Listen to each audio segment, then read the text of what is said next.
Hey, all right. I'm recording. It's me, Guy Meyer, and California Times.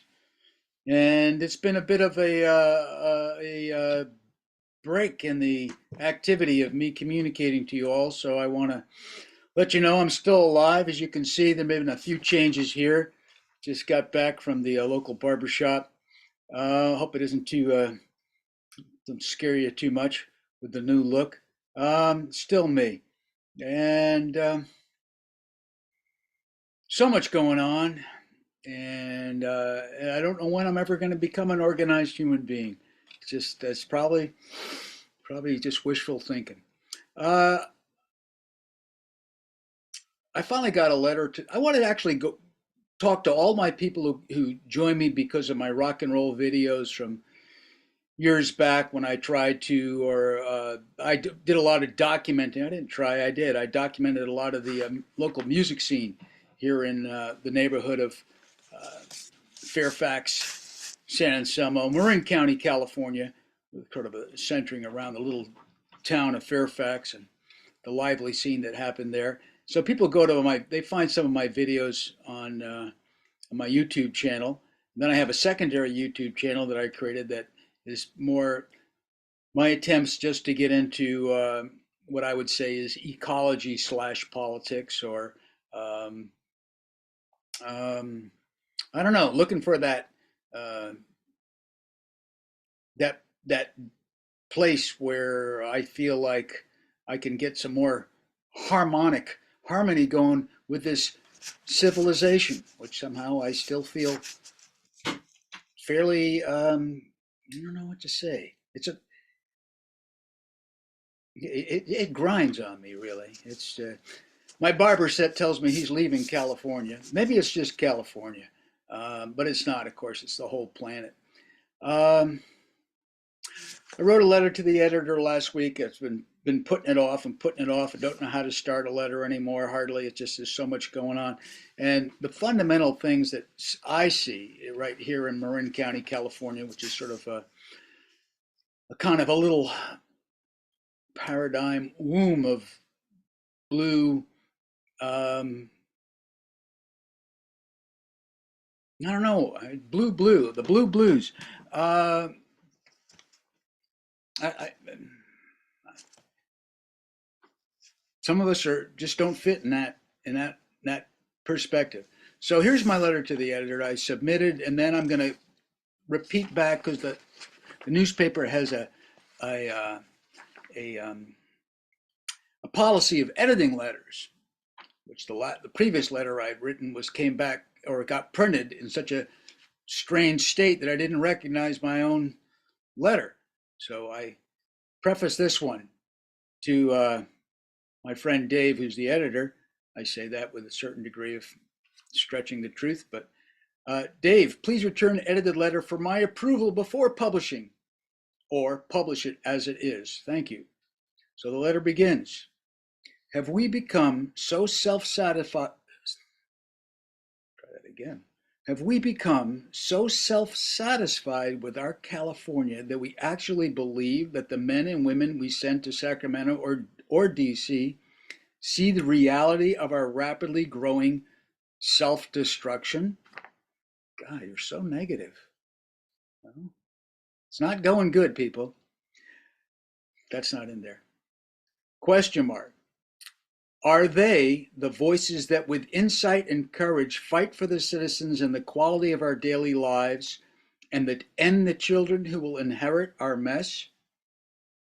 Question mark. Rather, are they the misguided good people who are busy making things a greater mess with every new improvement, quotes, improvement, on behalf of what is the progressive, quote, progressive cause? Socially accepted madness, quote again, was a description of the speculation development machine that existed in California in the 60s and 70s. Today, it continues unabated. Now it is mandated by our elected government. Astonishing and appalling the destruction in the name of progress that Blue State, California has concocted. In San Rafael, the 8-story monstrosity to be built at 4th and E, I'm sure that does need some editing, a small sign on the West America parking lot declared public notice of the meeting. Did anyone notice? We have become so beaten down by progress, we seem to have lost our ability to stand for what we know is worth defending: our community, the land, and the people. How does liberty of the individual, as well as the liberty of the local community, provide a practical basis for creating an intelligent and beneficial path through these times? This is my question to all of you and me and all of us to ponder. And I'll repeat that.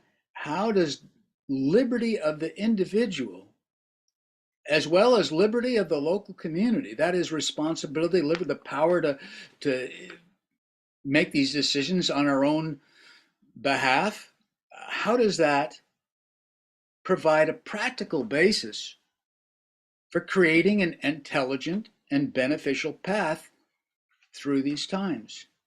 That was my question I posed. I then quote Jonathan Swift, the Irish/English author satirist, wrote a very woke book. Who's that calling me?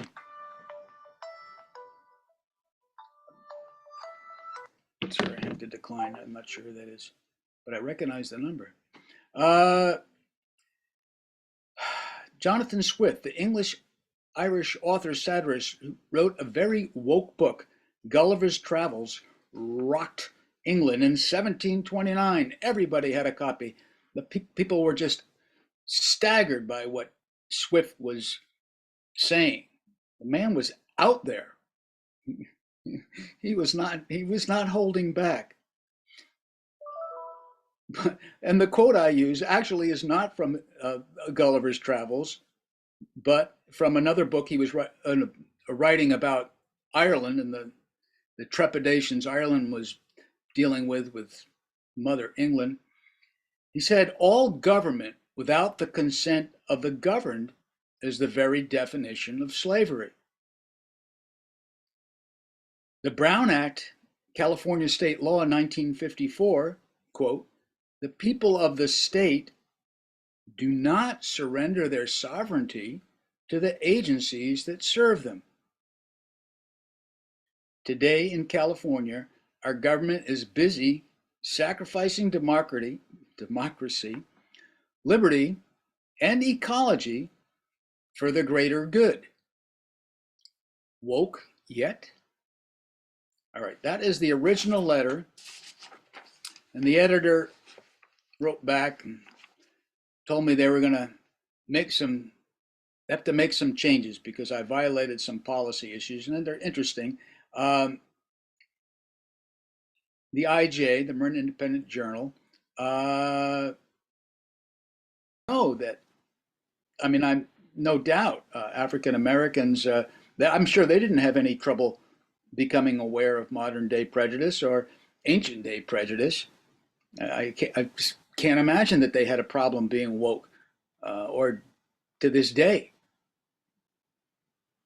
Anyways, so he's presented me a letter, and he urged me to get it in so he could publish it. It's going to be coming out this Sunday in the Marin Independent Journal. So I'm going to read their editing job, and I read it, and after finishing reading, I just sent it back to him and said, fine, just go ahead and publish it, because it was too much for me to think about, and overall, it's all right. Maybe he did a better job. So I'm reading the letter now, helped by my own editors at the Marin Independent Journal. No rhetorical questions and no mention of woke. We have become so self-satisfied with our California that we actually believe that our elected officials see the reality of our rapidly growing self-destruction. Oh, that's a mouthful, guy. I don't like telling people they should be. You see, this is what now he has me saying. They should be voices armed with insight and courage to fight for the citizens and the quality of our daily lives, as well as the children who will inherit our mess. Rather, comma, they are misguided good people who are busy making things a greater mess with every new improvement on behalf of what appears to be the progressive cause. Socially accepted madness was the description of the speculation development machine that existed in California in the 1960s and 70s. Today, it continues unabated. It now appears to be mandated by our elected government. The destruction in the name of progress that Blue Californians concocted is astonishing and appalling. One example is the 7 or 8-story building being proposed for 4th and East Streets. The public notice about the meeting was on a small sign at the property. Did anyone else notice? We have become so beaten down by progress, we seem to have lost our ability to stand for what we know is worth defending: our community, the land, and the people. The liberty of individuals, as well as the liberty of the local community, must provide a practical basis for creating an intelligent and beneficial path through these times. Jonathan Swift, the Anglo-Irish author and satirist whose book Gulliver's Travels rocked England in 1726, wrote, "All government without the consent of the governed is the very definition of slavery." California's Brown Act proclaims that the people of the state do not yield their sovereignty to the agencies which serve them. Today in California, our government is busy sacrificing democracy, liberty, and ecology for the greater good, period. Well, I think he did a good job, actually. I think probably he's improved my letter. There was a number of ways. But the question of woke being forbidden to discuss, the use of the term woke, it's a big deal. It's a big deal because I'm believing that there is a more fundamentally practical and absolutely necessary path that would be progress that really doesn't have much to do with what the progressives believe. And it really does having, to me, it's a reversal of their vision.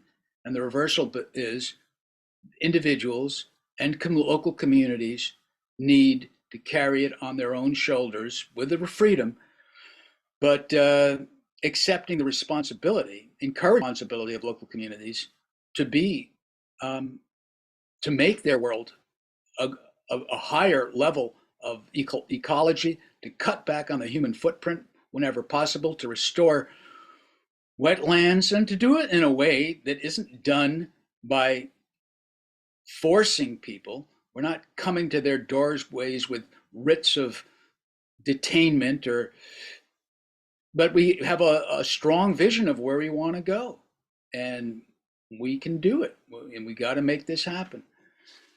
Anyways, there's so much more to talk about. I just wanted to say, keep the music alive. And as Janis Joplin said, when you're taking care of your brothers and sisters, if you don't know who your brothers and sisters are, they're probably the people on your left or the people on your right.